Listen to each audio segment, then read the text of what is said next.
Good evening, Mr. Woodbead. Good evening to you, my young doctor.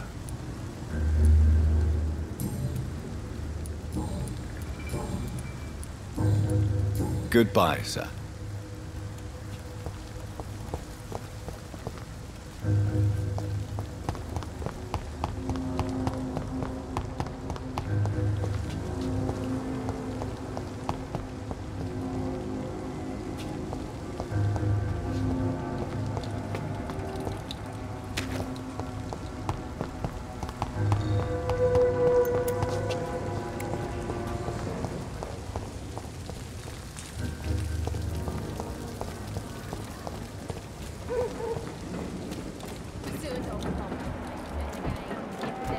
Everyone's throwing the blame.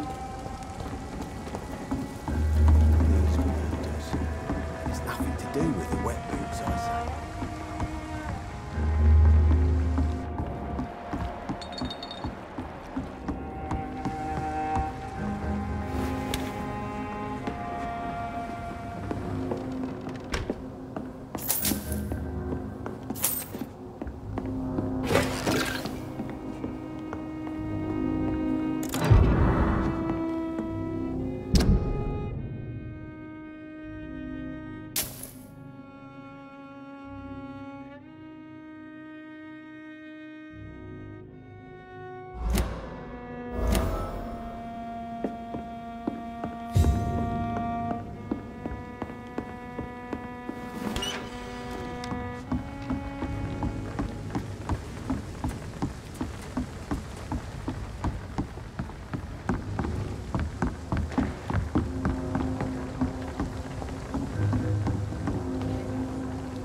You again. What do you want?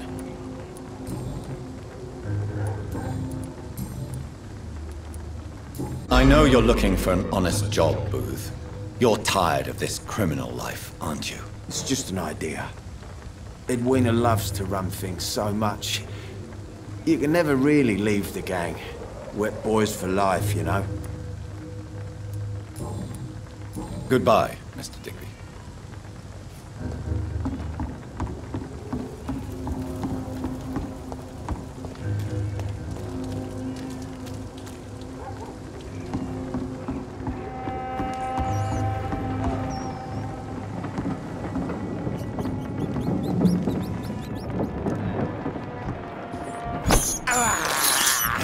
This is despicable.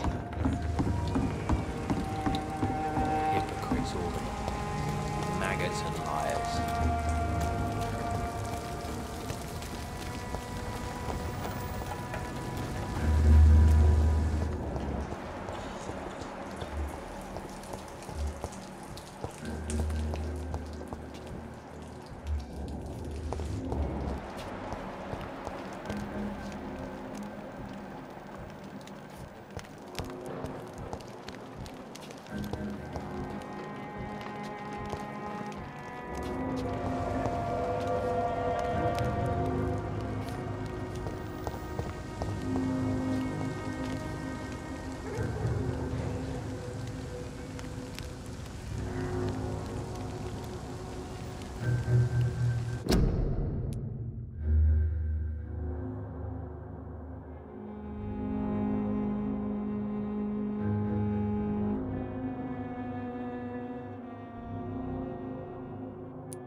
Some call this the bad part of town. I've been worse.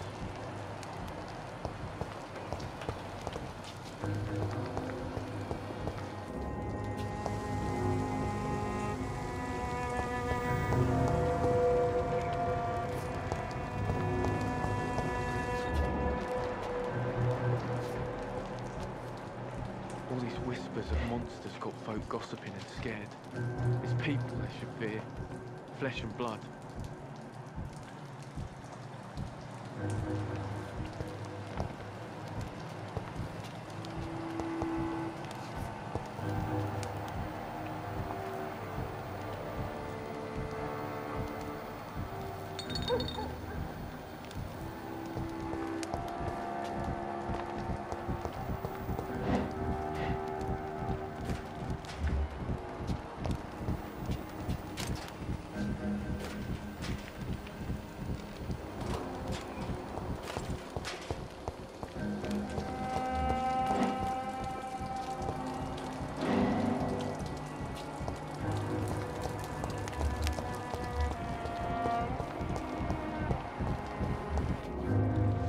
Stupid brat is gone. Good. I was tired of the maggot always hanging around our house anyway. My God, Seymour. Have you hurt the boy? Of course not. Why do you care so much about that cockroach? Do I need to talk to rats to get some attention too? Don't be so childish. You know I love you, Seymour. But you worry more about that stupid maggot. Don't speak about him that way. Rufus has always been the kindest boy. Yeah? Unlike your real son, right?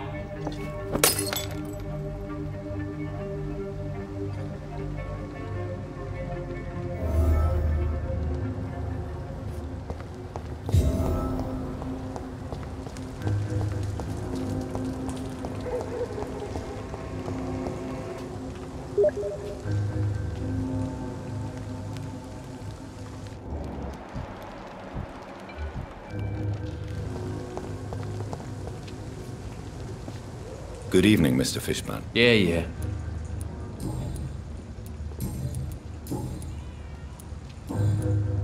Goodbye, Mr. Fishburne.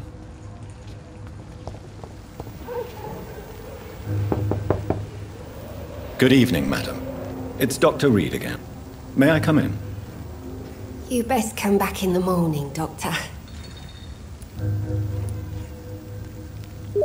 I'll leave you then. Good night.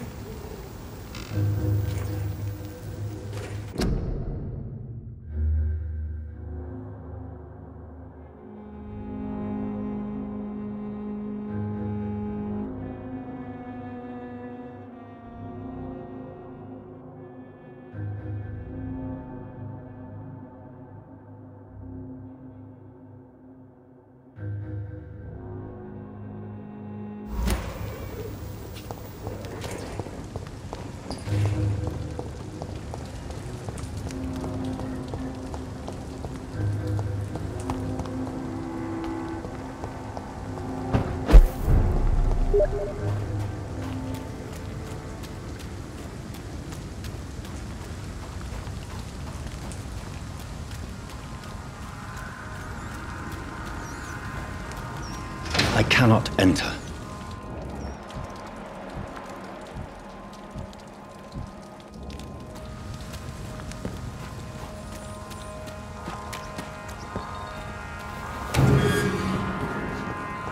Look at it! Vicious bugger! Murdering bastard! Die!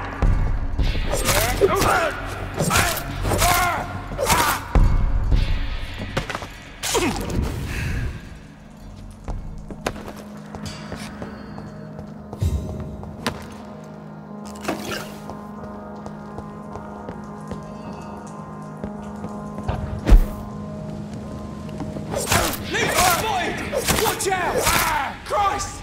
He's dead!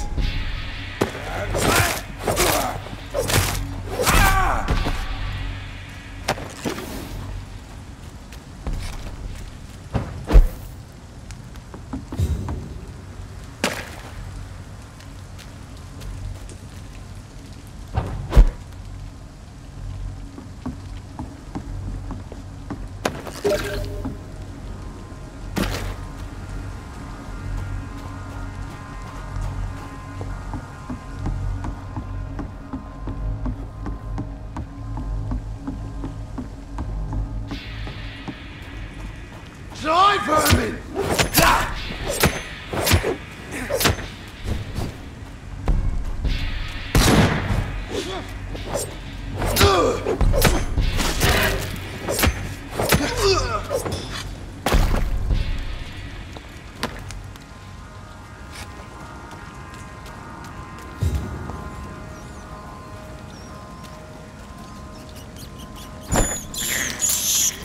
I have this thirst for blood. It's locked.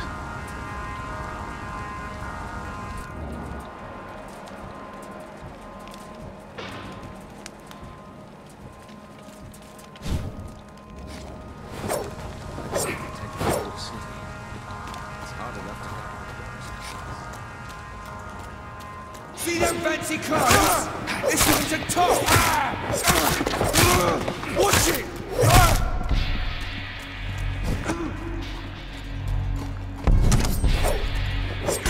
Let's see how it likes.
It's locked, all right.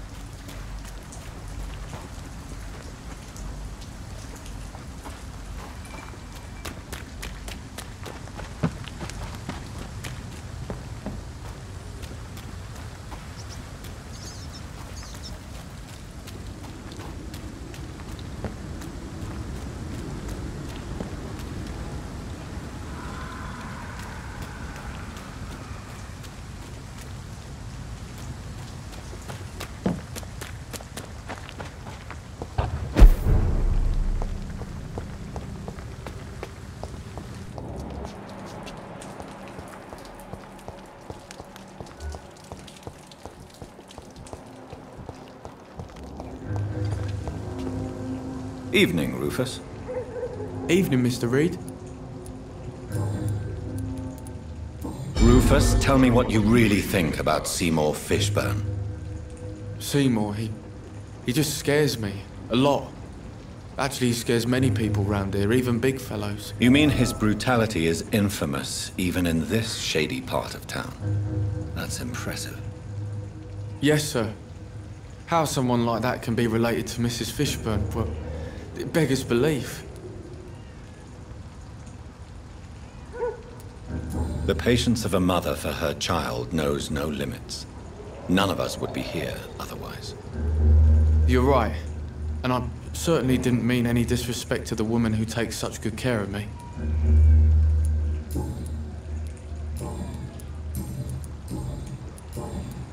So long, Rufus.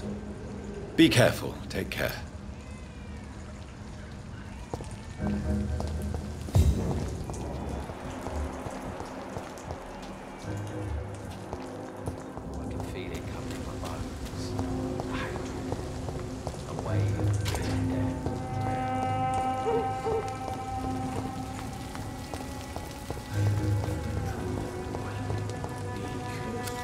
Good evening, Mr. Delaney. What? Oh, you're that doctor.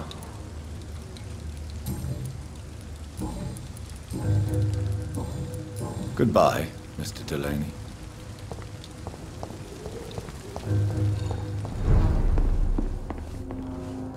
Welcome back, Doctor. What can I do for you?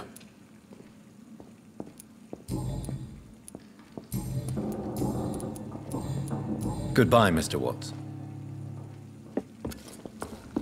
Perhaps I should shut the think I'm turquoise leaving. for a time. You still working at this hour? That's what I call dedication. Goodbye, Miss Cavendish.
think I'm losing my Times like mind. these, a good drink's just as likely I to should cause just a run as problem far as to away from solve this one. place as I can.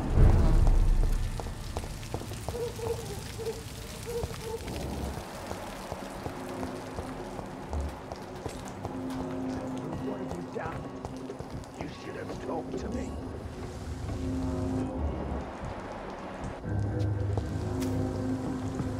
Good evening, Mr. Woodby. Good evening to you, my young doctor.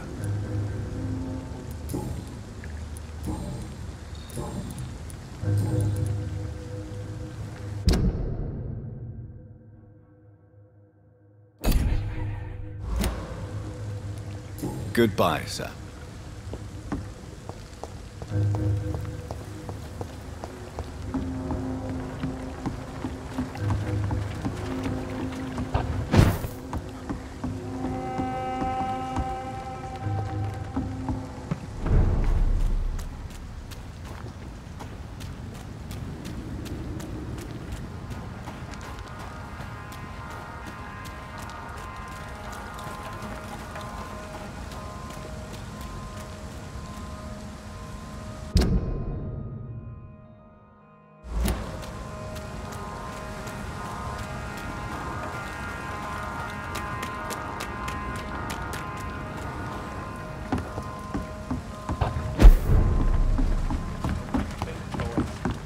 Lost Boys will be more fitting now.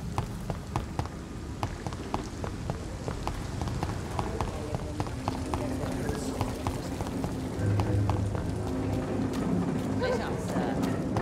Been a while since we've seen any new faces round here. Someone's playing a race.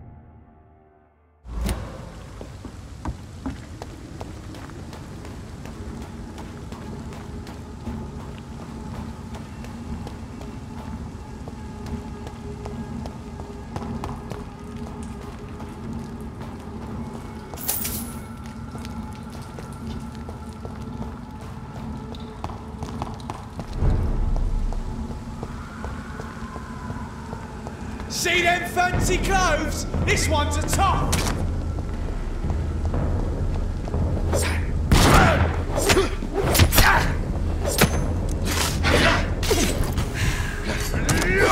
Finish it! Want some of this?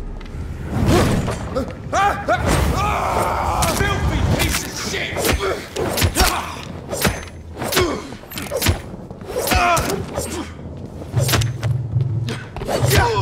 Shit! You'll pay for that!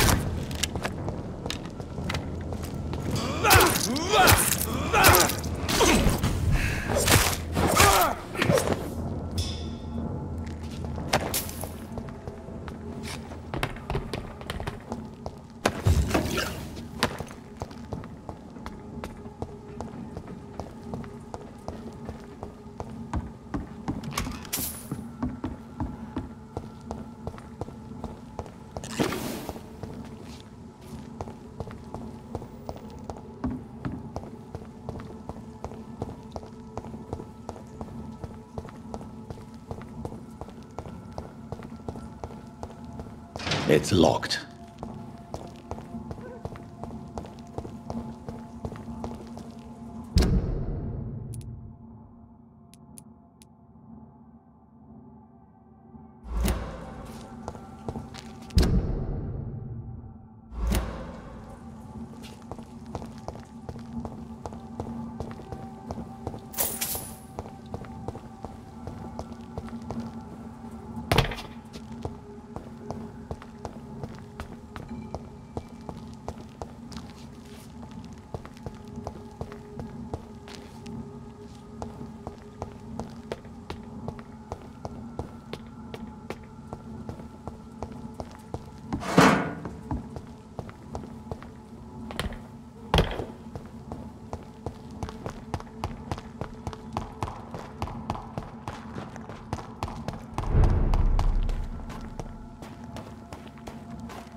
It's locked, all right.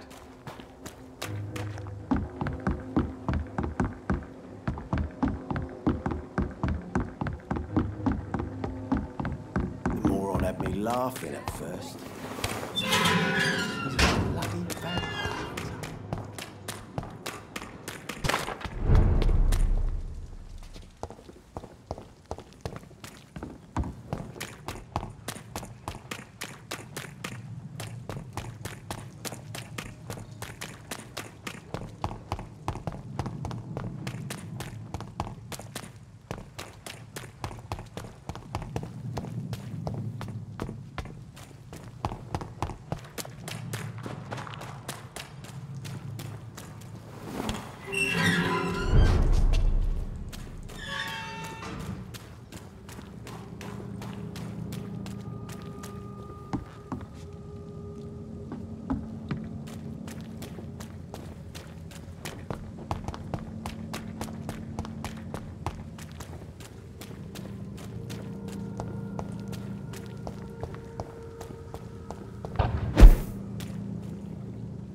I cannot enter.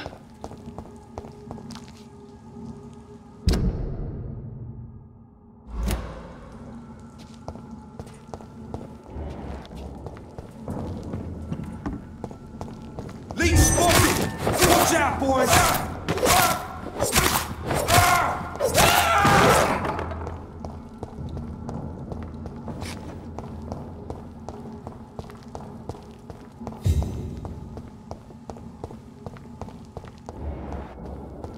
I'll send you back to the bloody grind!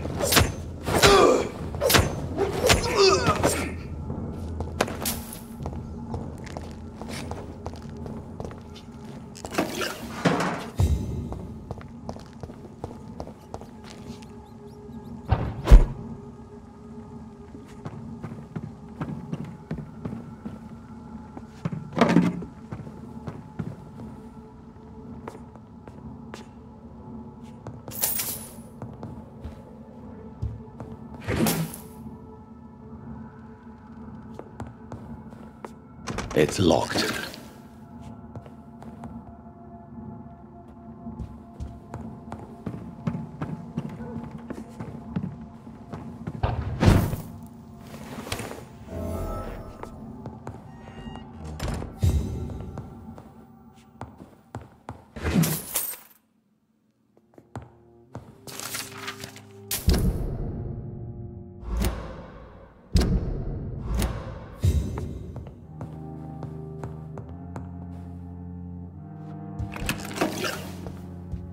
It's locked, all right.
another night. Surely I can endure. Mistress of the night. Stop.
What happened? Who are you? It's all right, sir. You're safe now. Oh, a fellow Englishman. Thank you, sir. For a moment, I thought those bloody heathens had killed me. What are you doing here? This place is not safe. Yeah, it's a cesspool, but it's mine. I came to collect some overdue rent, but those who still live here have gone completely bonkers. You're very lucky to be alive. Yeah, filthy immigrants. Fucking savages, every one of them. And now with this bloody fever, they're just animals. You can find safety of sorts in Whitechapel. If you're quick and cautious, you'll be able to avoid there. Savages.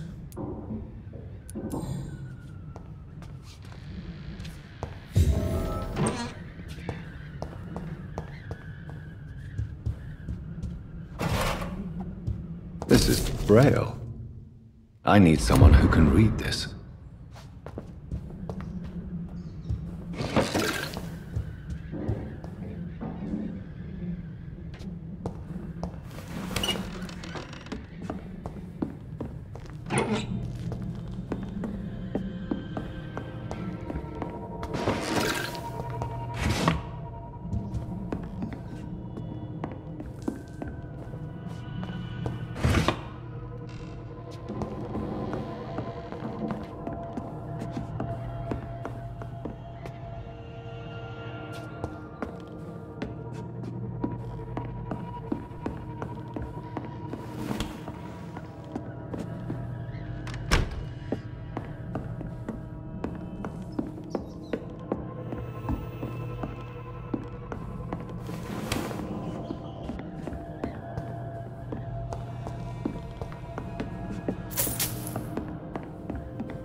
This is despicable.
leeches every night. Aye. But the guards recruiting more and more every year. When did you join the guard? 2 days ago. This is my first patrol.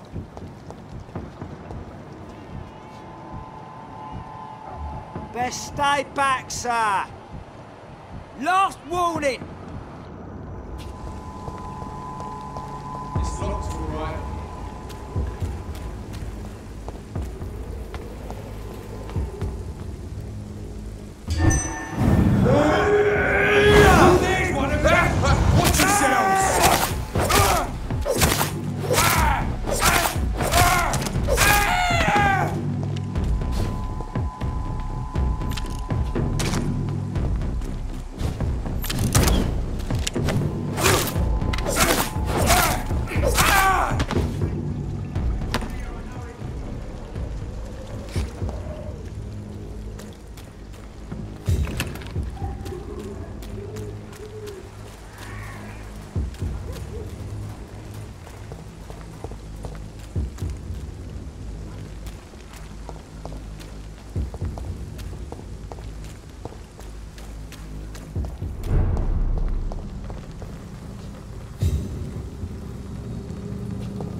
Sorry, sir, no admittance.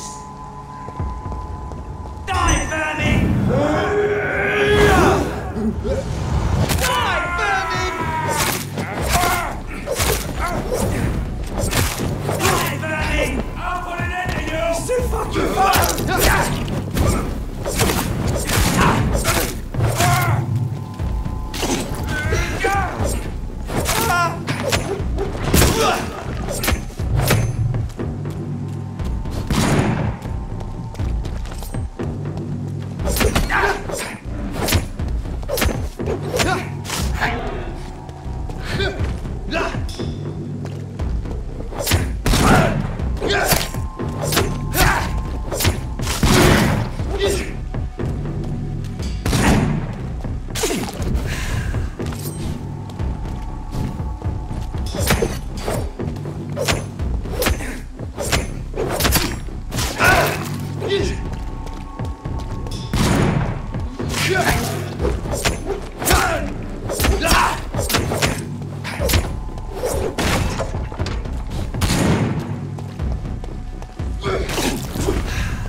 It's locked.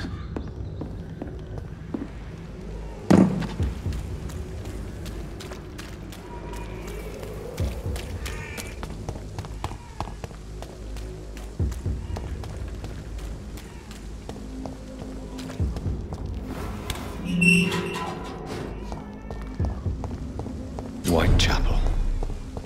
This neighborhood is linked somehow to the kind Lady Ashbury's blackmail. First, let's find this Petrescu fellow.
Stop it now, Albert. Stop it. The wet boots will be proud of me.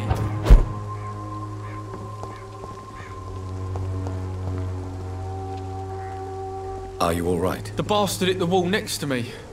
I don't even know if he meant to miss. If you've been hurt, I can help you. I'm a doctor. Name's Albert. Remember it. Now bugger off. Do you know Nurse Dorothy Crane from the Pembroke Hospital? If you know anything about her, I'd appreciate it. Never heard of her. She's pretty, I'll keep an eye out. What happened? Did you really steal that man's medication? Hey, I didn't do anything, it ain't me.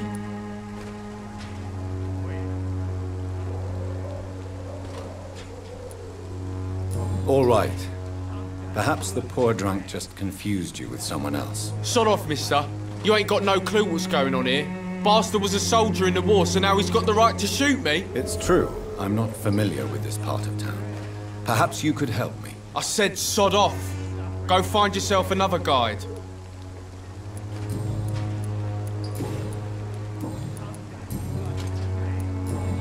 Do you need assistance? Please.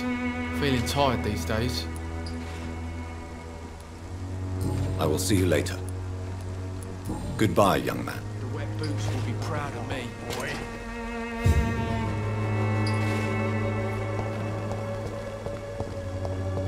It's all a bloody joke to you. What? Shooting a boy in the middle of the street. Not the best thing to do, wouldn't you say? What? You saw what happened? Who are you? I'm Dr. Reed, and I'd like to ask you a few questions, if you promise me to set your gun aside. No. Look, I'm not a violent man. I'm Benjamin Palmer, doctor. And no one can help me. Not even you. Do you know Nurse Dorothy Crane from the Pembroke Hospital? Have you heard anything? It's funny, I've been searching for her too. I need some pills. But the woman is a phantom, if you ask me. Really? And why is that? Word is she ain't real. She's a cover for some doctor who runs an illegal dispensary for migrants. What can you tell me about this place? Nothing to say, really. This is where I used to live, and this is where I live now. You don't have anywhere to go?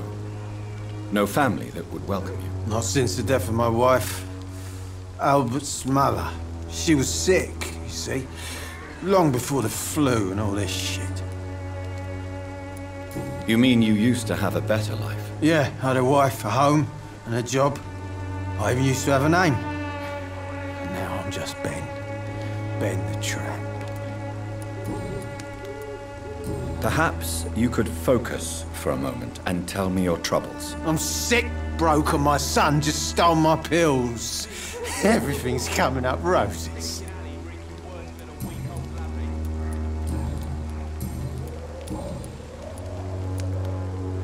Whatever the boy did, I'm sure he didn't deserve a public execution. I swear I didn't want to hit him. It's just that I'm sick in the head, you see, and the boy just frayed me last nerve.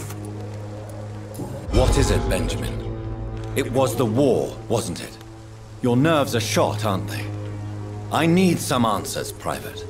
From one soldier to another. The doctors called me a liar, a coward. Put me in a straitjacket, locked me up. Finally, they sent me back to the front lines with a handful of tablets. It's a pity that doctors still practice such barbaric methods. It's a dishonor to our profession. Now only the pills stop me thinking about this shit. To not hear the explosions. I'm even scared of the dark these days.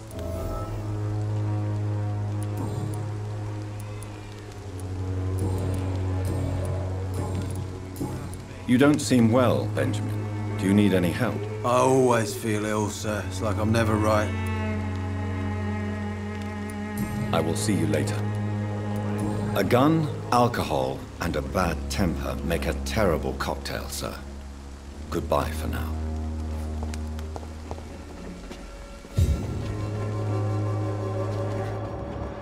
Me, I'll not die in some piss-stinking alley reeking worse than a week old lamb.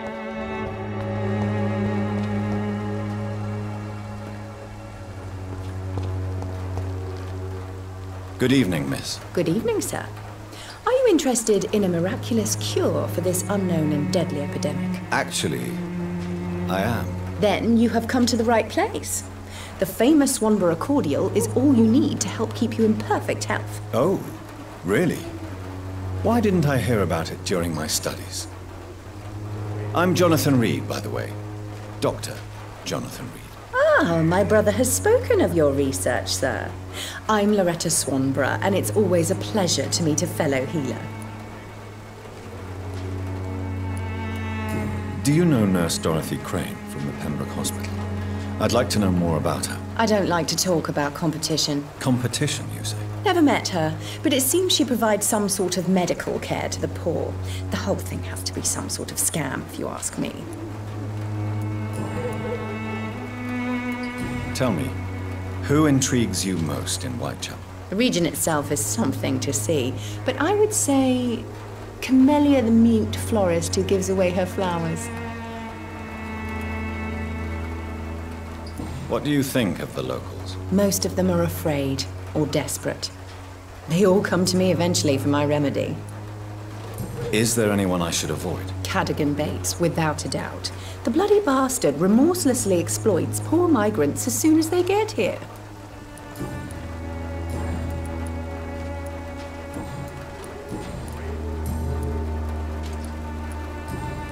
You look ill, Miss Swanborough. I wonder if your concoction will do the trick. I'm perfectly fine, thanks to my miraculous elixir. You, on the other hand, look pale and tired, Doctor. I'd like to see what kind of medicine you're selling.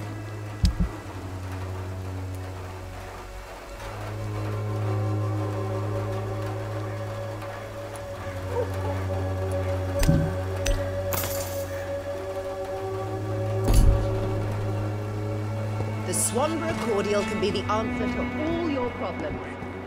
As long as you have the money.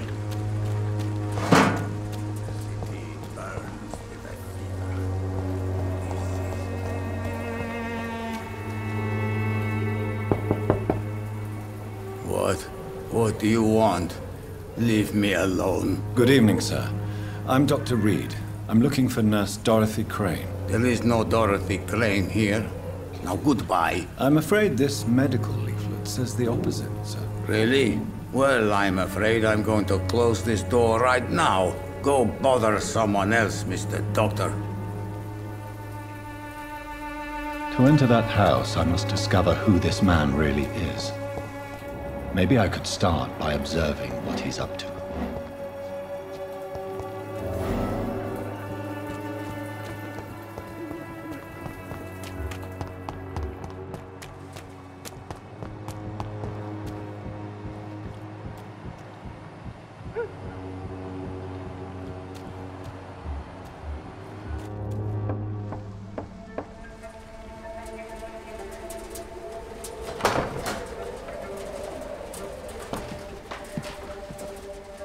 A strange man was at the door with a pass for our medical facility. I refused him entry.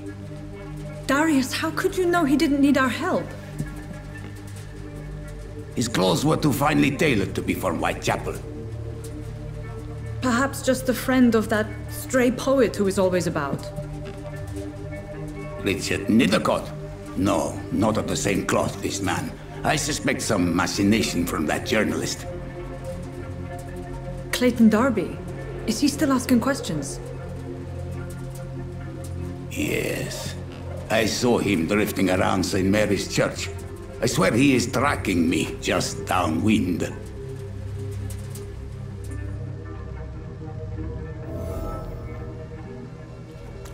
I must talk to that journalist or the poet. They must know about Darius. Nearby the church they just mentioned.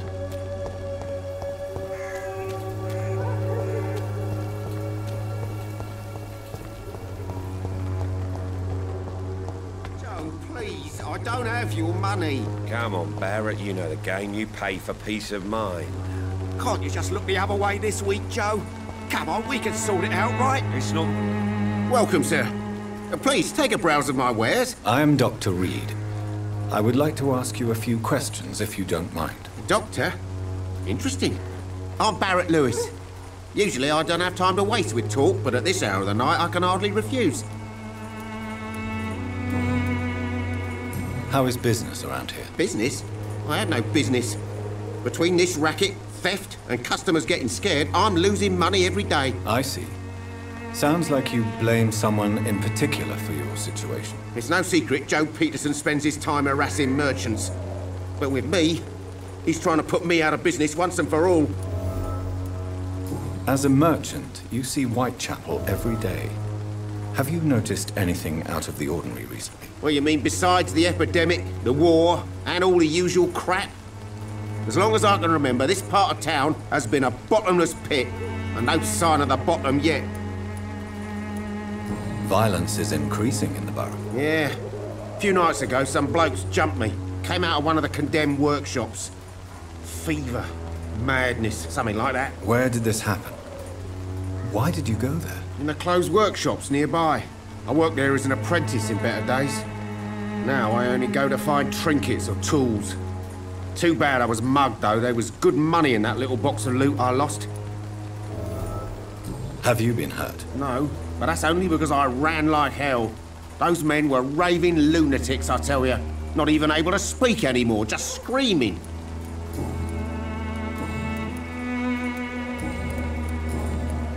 Have you heard of a nurse called Dorothy Crane? Nurse Crane? So the bitch really is a nurse, then? Always thought she was just some crafty foreigner, that one. Yes, she's a nurse, and quite a good one. What did she do to gain such notoriety? Dorothy Crane ain't even a real name. Something like Dorothea Craniu. Something like that. Came to England fleeing the war, I was told. That doesn't explain why she irritates you so much. Your precious Nurse Crane gives away medical supplies and prescriptions for free. I offered to sell it for a fair cut, but no. Miss Crane wanted to play the quiet saint.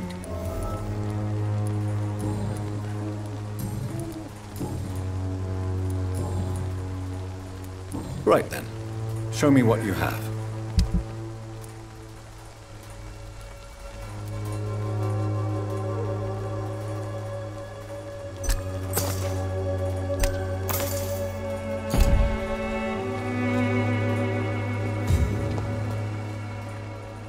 Excuse me, sir. I have a few questions for you. Another journalist? I didn't answer the first one, so piss off! I'm not a journalist, I'm a doctor. A doctor, you say? It's quite a rare breed in this part of town. Really? But still, here I am. Dr. Jonathan Reed, at your service. I'm Joe Peterson to some, but Colossus Joe to most. And I don't remember asking for your service, sir. Have you heard of a nurse named Dorothy Crane? She's a colleague of mine, and is supposed to live around here. Dorothy Crane? Yeah, I know her. One of the few good souls who dare to help the sick around here. Could you please tell me more about her? She's a nice girl. Tries to help the migrants. I offered to give her a hand, but she said my reputation would attract too much attention. According to you, physicians are scarce in this part of town. Why is that? Not familiar with this neighborhood, are you? I guess your fancy colleagues are too afraid of being stabbed in the back. This part of town does have quite a reputation. Would you say it's justified? Totally. Look at me, for instance. I always look my opponent in the eye before knocking him out. May I ask what you do around here? I do whatever I want, and sometimes even more. Now sod off. How did you become the local bully everyone is afraid of, Joe? There's no pride in roughing up poor bastards. But this is the only job I've found. And it pays well, too. A job? So you're racketeering for someone else? I got enlisted by the Wet Boot Boys, a gang from the docks. I'm their muscle for their dirty work. You survive at any cost, even at the expense of others. Perhaps that's just the law of nature. I don't care what you think, sir. I do what I have to do for my own reasons, and that's that. I'm not sure Mr. Lewis would agree with your by all means necessary philosophy, sir. Oh, do you really think he's the poor victim here? Barrett can be as sneaky as anyone.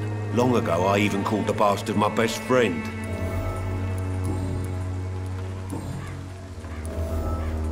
Can I offer you my medical expertise, Mr. Peterson? The name is Colossus Joe.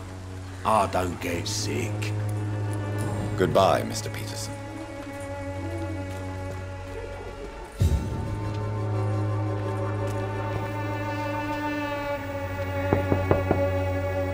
Hello, young man. I'm Dr. Reed, and I would like to ask you a few questions. May I enter, please? Sorry, no, sir.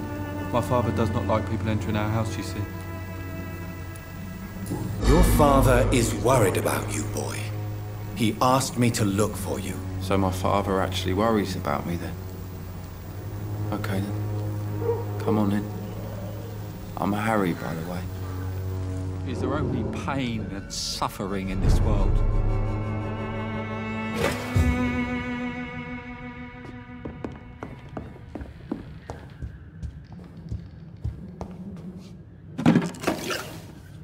Even my dreams are soaked with glue.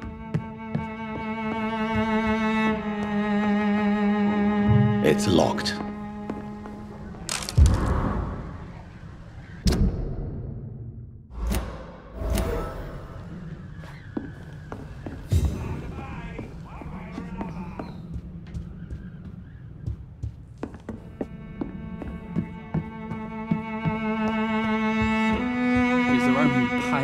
Suffering in this world.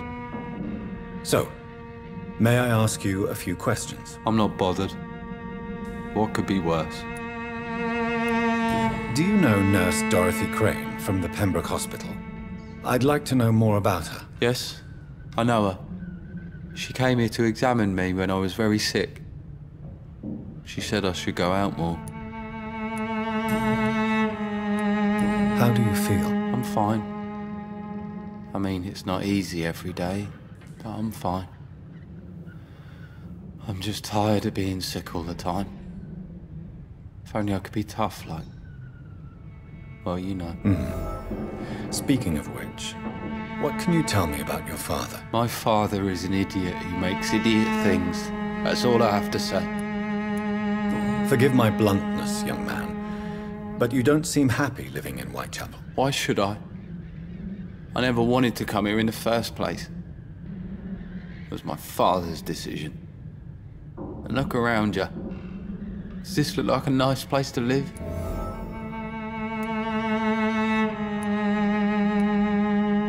You have a roof over your head, a place to call home. Many people here are not as lucky, you know. That's exactly what my father says. Harry, you should be grateful for what you've got. I wasn't even consulted when we moved here. If life here is so terrible for you, why don't you just leave this place? Have you ever spoken to your father about it? I don't go outside. It terrifies me so. I went outside once without my father noticing and I saw terrible things. Bloody and frightening things. So that's why you stay at home all day? For fear of the epidemic? I'm not afraid of disease or death, Dr. Reed. It's the living I'm afraid of.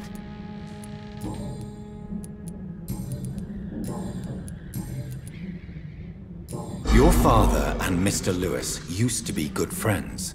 What happened, Harry? I was young then. I don't remember Mr. Lewis ever coming back again after my mother died. Or was it after my father started bullying him? I don't know. Have you tried speaking to Mr. Lewis about it? I don't go out often, but yes. And he scolded me and told me to leave him alone. I guess my father frightens him too much. But you are not responsible for your father's actions. Am I not? Dad always says that he joined that gang for my safety. So if I wasn't born, people wouldn't be worrying about Colossus Joe. Would it ease tensions with your father if he got an honest job? Because he tried, you know. I can't say. I'd be glad if he dropped his thuggish activities. But I'm not sure it would be enough. Why is that? Sometimes I suspect it's me, Dr. Reed. Or it's this life. It's like I can't find my place. Do you need any medical help, young man? Yes, I do. I feel so tired. I don't know if it's the epidemic, but everything seems so hard. I will see you later. Goodbye, young man. Take care of yourself. Is there only pain and suffering?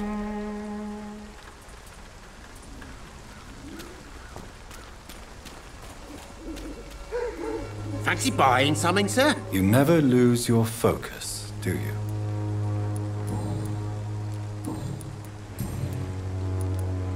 What do you know of Harry Peterson? The boy seems so fragile. Not like his father at all. Harry's a good boy, but he spends most of his time complaining. He's had it tough, all right, but he needs to grow a pair. What troubles him exactly? Well, despite being his father's son, almost everything, I think. He never wanted to come to Whitechapel in the first place. Hates this place more than most of us. Joe Peterson. He's the villain here, isn't he? But you seem to know each other. I'd known Joe for years. I saw him box once or twice. He was a friend then. But these days, he's just another thug. What can you tell me about Mr. Peterson? Besides his behavior toward you, obviously. Colossus Joe was a decent boxer, good one even. But after his wife passed away, he found every excuse to stop training. Just wanted to pick fights with everyone. Without making excuses for him, it's safe to say that despair can poison even the sanest mind. We've all had some rough times, ain't we? But most of us don't use our fists to see us through. And no one has ever stood up to this thug. Nobody would be fool enough to stand against the wet boot boy. Do you need help, sir? I only need you to purchase something from my shop, sir. Goodbye for now, Mr. Lewis. You again? What do you want this time?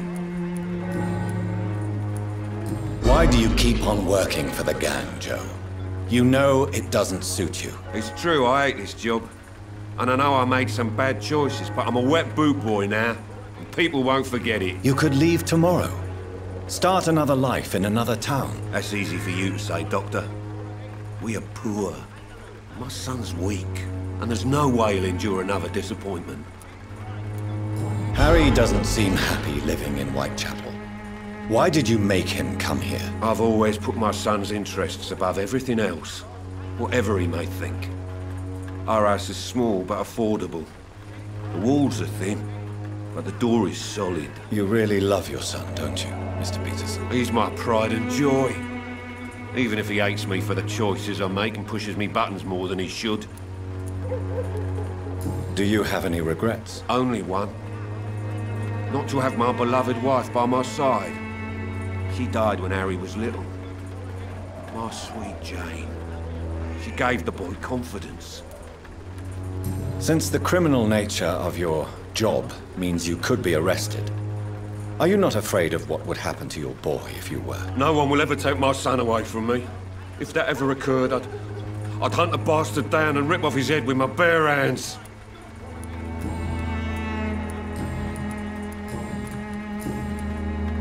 Goodbye, Mr. Peterson. Come on, take a look. Don't be afraid.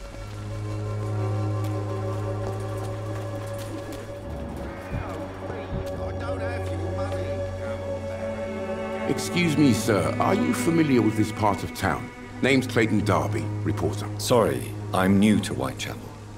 But perhaps you could help me since you're a journalist. My name is Jonathan Reed. Dr. Reed, the famous surgeon. I'll gladly help if I'm able, sir. Why are the newspapers keeping silent about the Spanish influenza? It's as though none of you care. There's a war going on. People shouldn't be demoralized by news of deadly diseases. I served in France. Our top priority must be to put an end to this butchery. This war must stop now. Sir, streets are a battlefield too. An invisible and untold war is going on, and it must be stopped. What is a journalist doing in this borough after sunset? He goes where none of his colleagues would dare to go, to inform the country. So you risk your life to reveal the truth? I saw many reporters do the same during the war. Whitechapel is the crucible of so many untold stories and tragedies. I want people to know them. That's quite honorable of you. But is the public interested? Not at all, sir. And that's why I'm an independent journalist, hoping to sell some stories. Have you any idea of the danger you face in these streets at night? I've had to run and hide more than once from frenzied mobs incensed by the fever. Do you think the flu is really responsible for this, Doctor? I'm convinced there is more at work here than a simple epidemic. Really? To be honest, I could say the same. Some of the sick I saw or heard of. My God, what happened to them?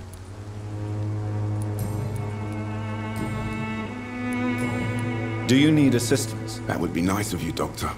Who knows what I may have caught during my investigation. I will see you later. I heard you're investigating an underground medical dispensary in Whitechapel. What do you know about it? Not much, I'm afraid. They are wary of strangers, and I'm not really an acquaintance of theirs. Why do you care?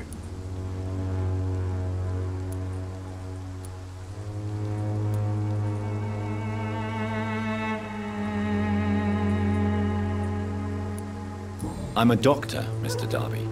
I care about everything involving public health and this epidemic. Are you sure you're not just concerned about the repercussions that a scandal involving a certain Nurse Crane from the Pembroke Hospital would bring? Without a doubt, you are a damn fine journalist, Mr. Darby. What do you know of her accomplice, a man named Darius? I don't know much about the man. He's very cautious. Never goes out. Doesn't seem to have any friends or family.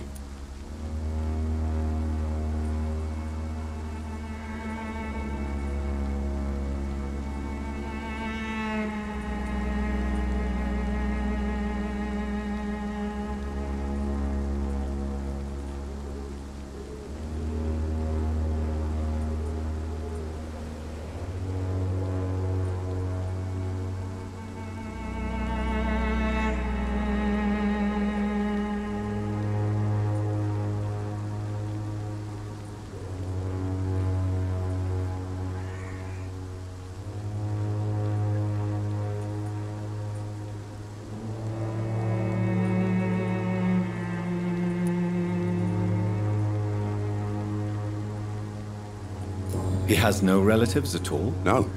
Except for that strange man, a poet named Richard Nethercott, who sometimes comes by. Darius would never let him in.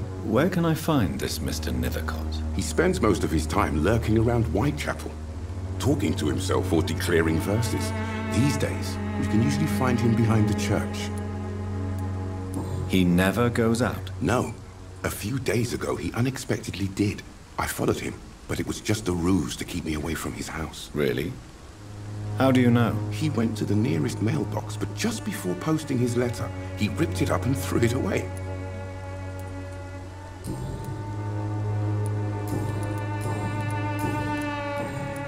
Goodbye, Mr. Darby. Farewell.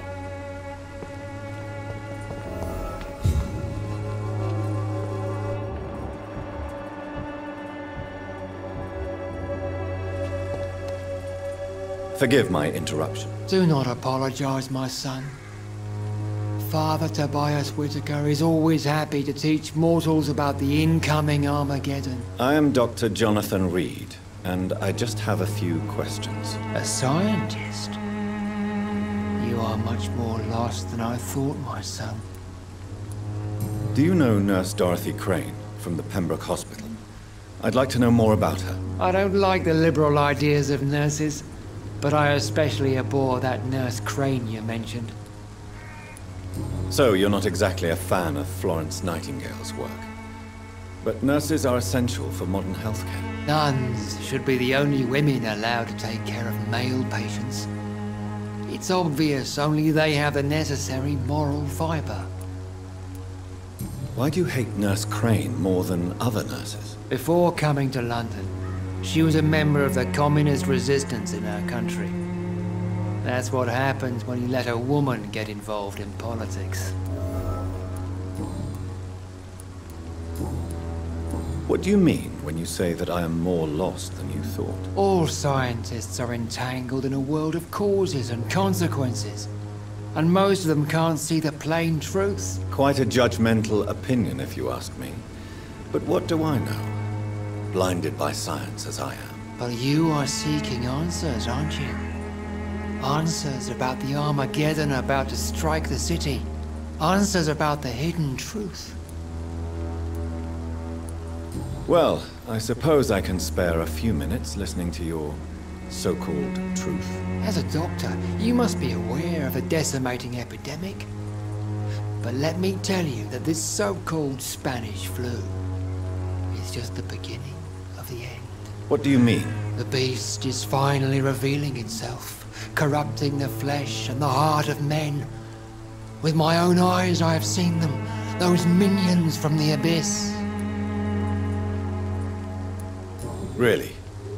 And what would be your answer to this biblical threat?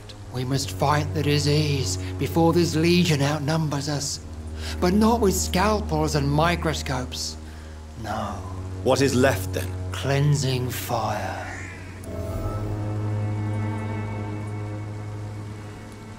Tell me, Tobias, what exactly is your plan concerning the cleansing of this city? God will recognize his own.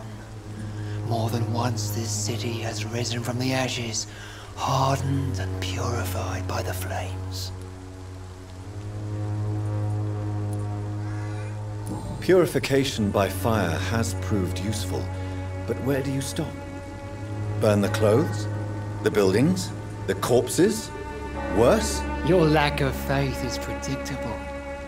But my task is to convince rational minds like yours to see the light. This is God's will. You're mad and dangerous. You're nothing but a soulless butcher. A small-time Torquemada. The Savonarola of Whitechapel. My son, if you think salvation is a free gift, go listen to the lies of that pompous fool, Joseph. Joseph, a fool? Vicar Larrabee of St. Mary's Church.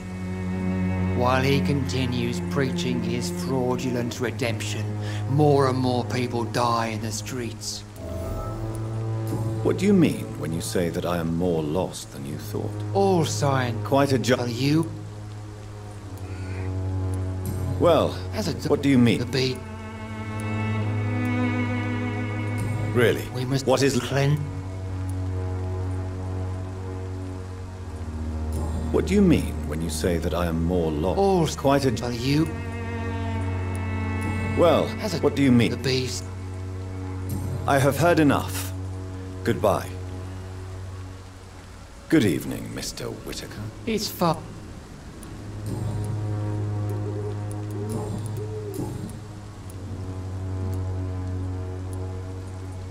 What do you mean? All quite a you? I am. But the answers I seek are based on facts, not superstition. Have you any friends? Any family left in these terrible times? No. But I have a disciple I see as my son. He is so devoted.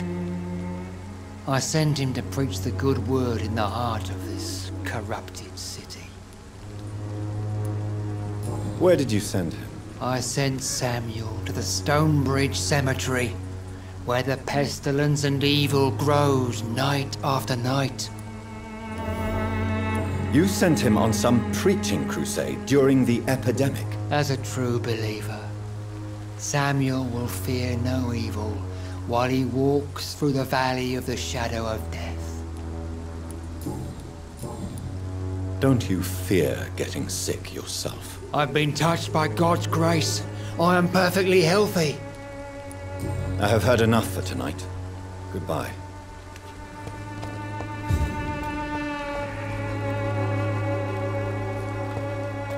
The walls of your home will not protect you, for there is no protection against malevolence and trickery.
Good evening, sir. I'm Dr. Reed. I would like to ask you a few questions. Please be my guest. Although I may not be the best informant regarding this part of town, my words speak about that which the eyes cannot see. Really? Are you an artist of some kind? I'm a poet, sir. Richard Nethercott, at your service. Are you aware that your life could be in danger in this part of town? But this is where I must be to feel the real beat of the city. I had to come, see it for myself, alone. I understand your need for solitude, but it's not safe around here. I don't care. I don't have many friends, Doctor, and my family despises me. If some misfortune came upon you, who would be here to help you? Well, you for a start, my dear Doctor. May I ask what you're doing at this hour of night, sir? Do you live here? Not at all. I'm just enjoying the pleasure of a quiet walk. Though night talks are always preferable, if you ask me. Especially with strangers. But are you not afraid of the epidemic? Oh, why should I? I see some equity in the Spanish flu. No flesh should be saved, say the scriptures. Good or evil, rich or poor, all are equal in the eyes of the flu. If you say so. But as a physician in a time of epidemic, I must caution you to avoid unnecessary exposure, sir. Thank you, Doctor. But we both know the seeker of truth has to go boldly where the weak dare not. What are your thoughts on the terrible situation in this city? Terrible, you say? No. Of course, the death of so many innocents is a tragedy. But the scourge has not been all bad for the city. Oh, no, sir. What are you talking about? Do you remember London before the flu? Noisy, cacophonic, quiet nowhere to be found. And now, listen to this oddly peaceful silence. Yes. The enjoyable silence of the grave. You have a unique perspective on the situation, I must admit. Most people fail to understand my perspective. I don't blame them. But how could I call myself a poet if I veiled my feelings? Tell me, Mr. Nethercott, why seek inspiration in Whitechapel? The place is not beautiful per se, but how to explain it? Stirring and challenging. Do you not think it a little morbid? On the contrary, sir. Whitechapel is full of life, full of beauty.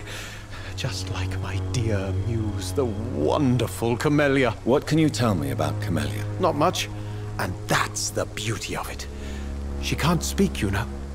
She's a locked mystery who exhales kindness and sweetness. Perhaps you're just afraid to find out the truth about your muse. One day, perhaps, I'll ask her to come with me. But will she still be my wild flower of Whitechapel if she moves uptown? And have you ever tried to learn more about her? Where she lives? How she survives? Whom she may know? Maybe I prefer she remains an enigma. Reality can be so dull, don't you think? In what way, exactly? The struggle by gaslight, the barren smiles and the added hunger under the rain. If you say so. Such vibrant antagonism and vivid paradox, the stripped humanity raged across each street. Vivid, of course, yes. And what about the poignant distress? Oh yes, the poignant distress. You see what I mean, don't you?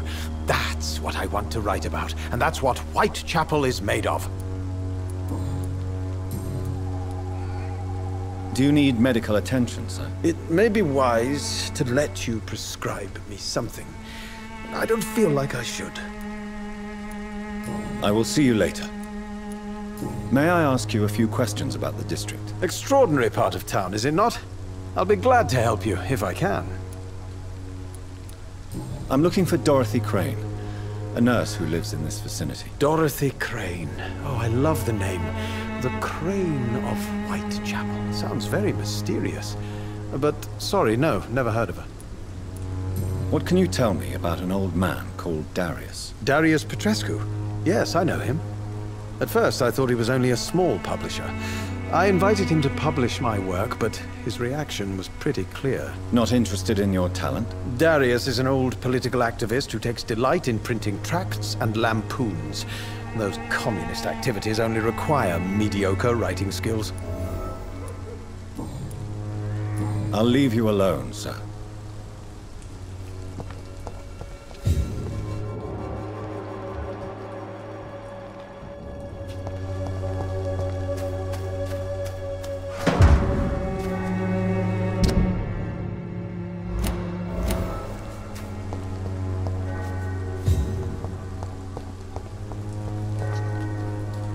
Good evening, Mr. Nithercott. And good evening to you too, my good sir. Can I be of any help?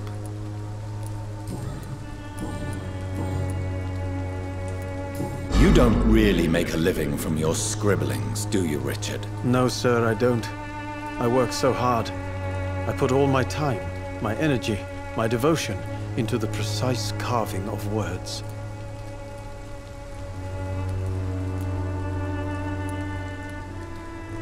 When she was younger, my mother was a painter and a poet. She told me many times how poor her artist friends were and how she helped them. My parents pay for my rent, my food, and my clothes. All I have to give them in return is lies they do not believe. You seem embarrassed. Someday I hope to proudly offer my first publication to my parents. Until that day, I'll remain the failure of a son they have to support.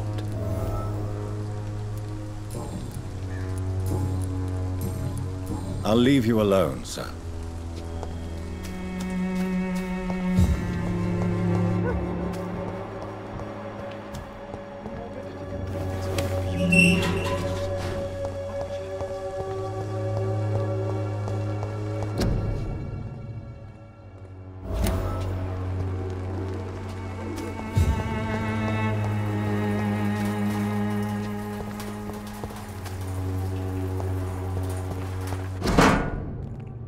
The content of Darius' letter to his children could give me more leverage to enter. Good evening, miss. Darius is a bit less of a mystery now. I'd like to ask you a few questions. It should not be that difficult to incite him to let me in. I know what you're thinking. A tall stranger who meets a girl in the street at night.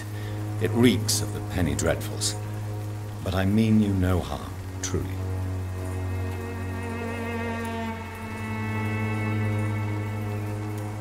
I know you understand what I'm saying.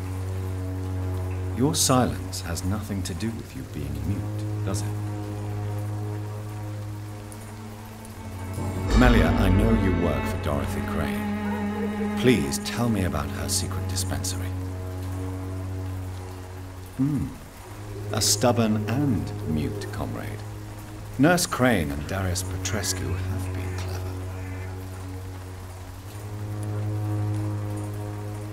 Tell me about Richard Nithercott. I understand he is quite fond of you, Camellia. Very well. Goodbye, then. Hello again, miss. You don't seem to need my medical attention for now. Very well. Goodbye then.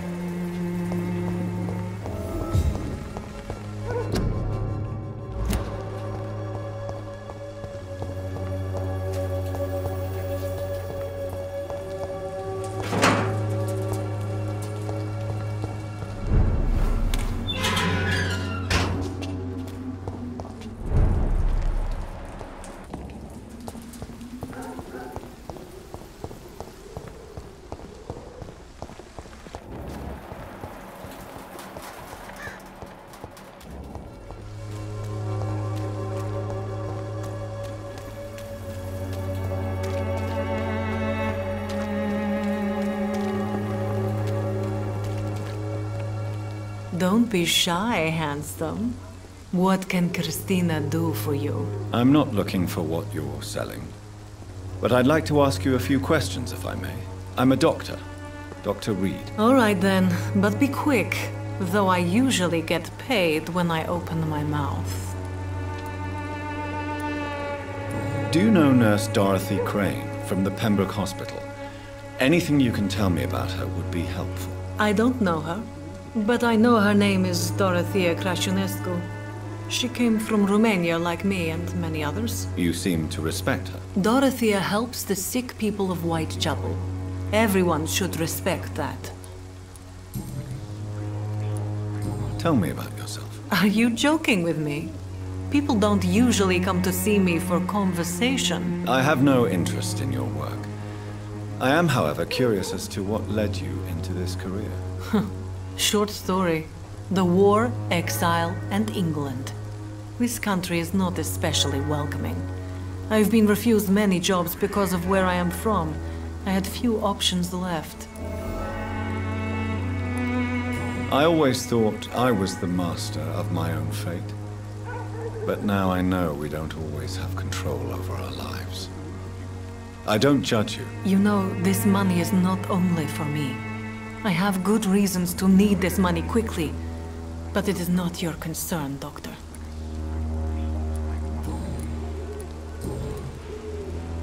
Christina, have you been examined? The epidemic is spreading fast in London, and you could be exposed, or expose others. I don't like doctors or hospitals, but I don't like you asking questions.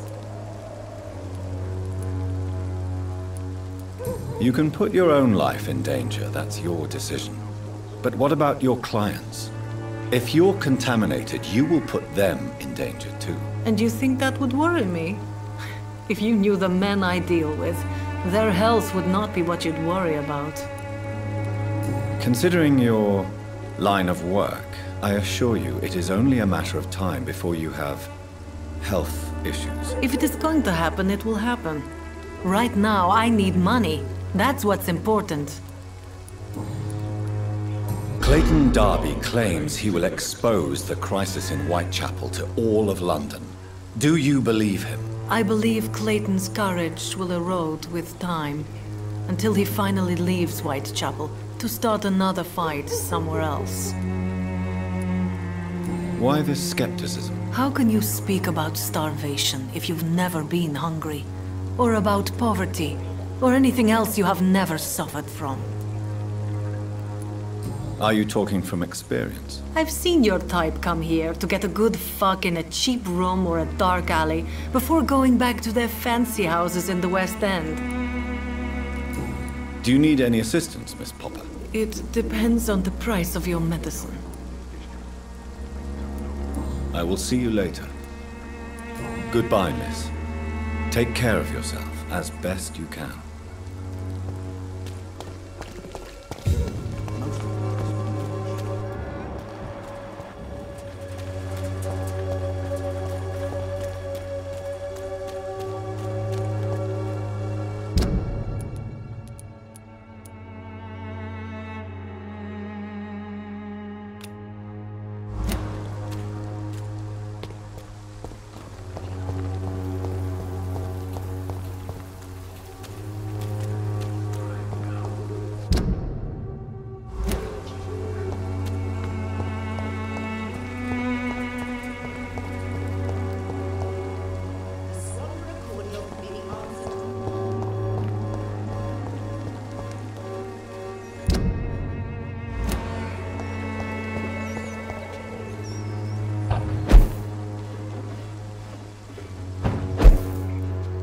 I cannot enter.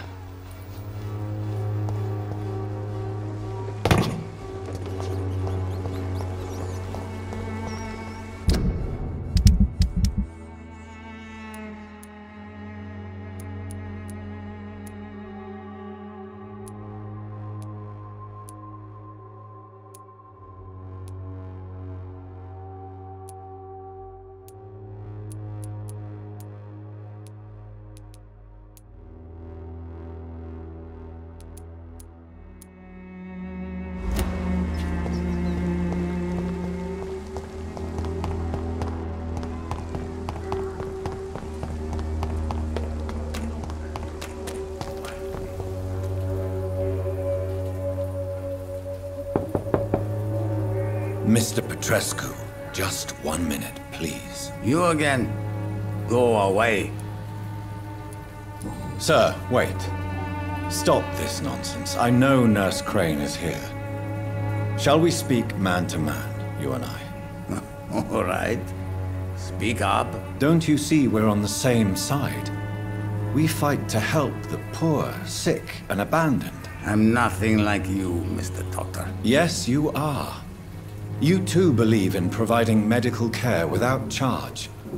You know what we have to sacrifice to make the world a better place. I have to admit your words have conviction. All right, I'll let you see Dorothea. Don't make me regret this, though.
What do we have here, nurse? Patient Raz Van Vasily. High fever running on 3 days.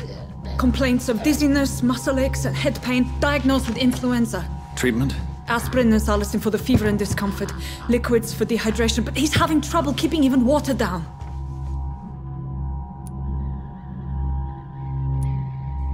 Thank you, nurse. Anything else I should know? He did lose consciousness this morning, but he's never had convulsions like these. He's not convulsing, he's choking. He's not getting any air. Scalpel! Hand me that scalpel! What can I do, Doctor?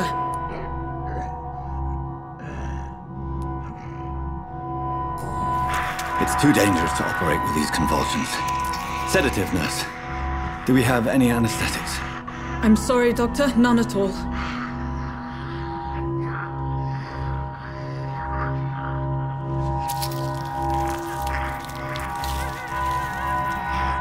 I need to perform a tracheostomy. Short pipe. That rubber tube will do. We're going to cut a passage for air through the neck. Yes, Doctor. He's breathing again, but he's coughing up blood. Internal hemorrhaging. I need to make another incision into the chest cavity to drain the fluids from the lung. Prepare another tube. A thoracostomy? Doctor, we've nothing to fight the infection. We need an aseptic environment. Right then, Nurse Crane. What do you suggest we do? I've no idea. I'm not the doctor. Time is of the essence. We need to perform a thoracic drain. Yes, Doctor.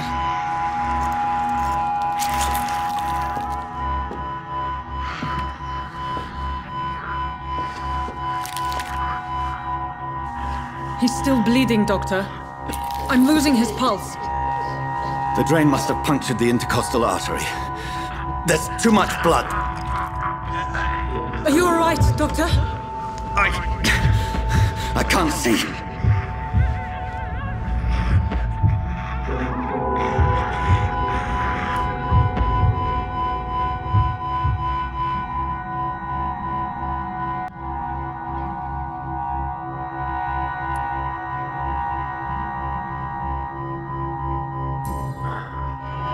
I must first suture the artery. Find the wound. The source of the blood. Needle and thread, Doctor. Good. The stitches are holding. How's he doing? We're losing him. We've lost his pulse. He's dying, Doctor!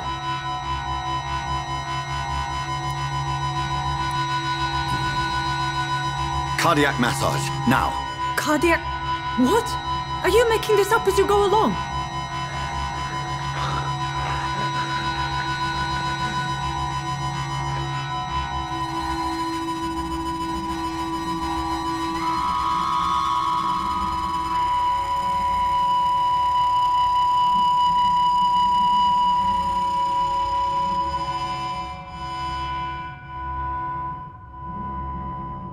We've lost the pulse. He's gone, Doctor. Nurse, we did everything we could. Truly? Everything you could? Is that how you'll report this in your log? Is this how the war went? Piling up one poor corpse beside the next? This was not an influenza-induced seizure. I've never seen symptoms like these on the continent. Neither have I. But the previous symptoms leading up to this attack were the same, indistinguishable from the epidemic. No. There was something more vile in these reactions. Something primitive. There have been numerous reports of mental breakdowns caused by the fever that accompanies the flu itself, Doctor. Yes, but... I'd best take some samples of the blood for analysis.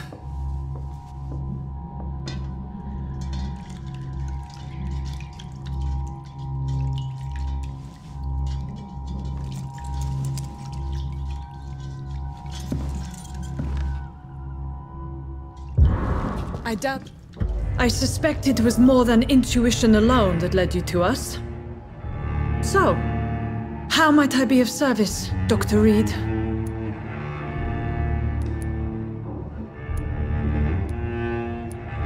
I've come to put an end to this insufferable blackmailing, Dorothy. Doctor, you think your warnings scare me? I've stolen and plied, blackmailed and lied, but what else am I to do? I'm all these people have.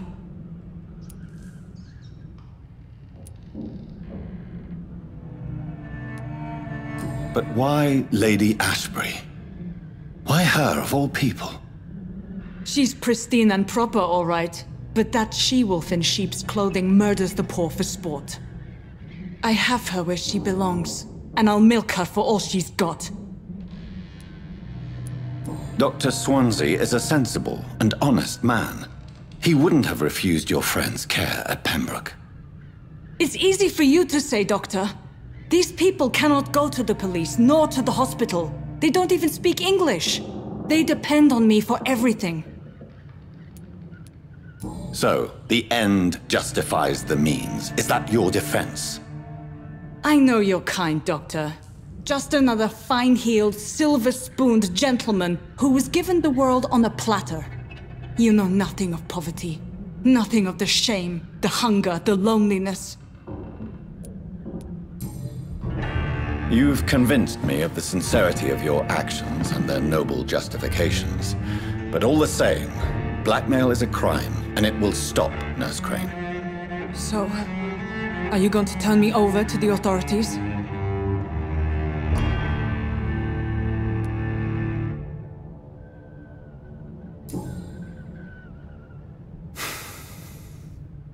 No. Your place is here. Jailing you would be an even greater crime. So, here is my proposition. I'll look the other way on your little enterprise. In exchange, you will resign from the Pembroke Hospital and provide me with medical supplies when the need arises. Dr. Reed! That sounds like a business proposition. My accomplice, then? No, just a privileged client. My research may require the occasional rare piece of equipment or ingredient.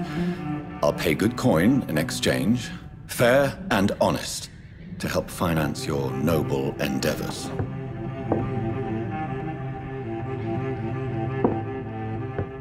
We have ourselves a deal, Doctor. Good customers are always welcome. Yes, Nurse Crane. We have a deal.